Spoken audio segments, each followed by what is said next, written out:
गिरीश महाजन यांच्याकडे आपत्ती व्यवस्थापन असं मंत्रालय आहे माझ्या माहितीप्रमाणे, बरोबर ना?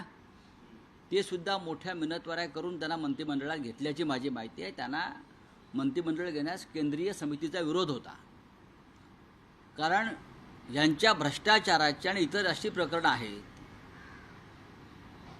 गिरीश महाजन यांच्या मंत्रालयामध्ये अभिषेक कौल नावाचा व्यक्ती कोण आहे? हा एक ठेकेदार आहे, बिल्डर आहे. तो गिरीश महाजनच्या कार्यालयात बसतो आणि त्याचा फोन आल्याशिवाय आपत्ती व्यवस्थापनाची कोणती फाईल गिरीश महाजन मंजूर करत नाहीत. हा अभिषेक कौल सगळे व्यवहार बाहेर करतो. त्याच्याकडे पैसे जमा करायचे. आपत्ती व्यवस्थापन हा सामान्य माणसाशी संबंधित खाता आहे, लक्षात घ्या.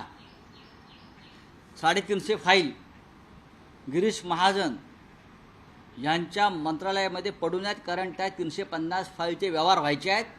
आणि सगळे व्यवहार मिस्टर फडणवीस, लक्षात घ्या मी काय सांगतोय ते, आणि सगळे व्यवहार हा अभिषेक कौल नावाचा ठेकेदार आणि बिल्डर जो नेमलेला आहे गिरीश महाजन यांनी, तो करतो आहे. गिरीश महाजन हे फडणवीस यांच्या मंत्रिमंडळातले अत्यंत भ्रष्ट मंत्री आहेत. पुढलं काही सांगत नाही.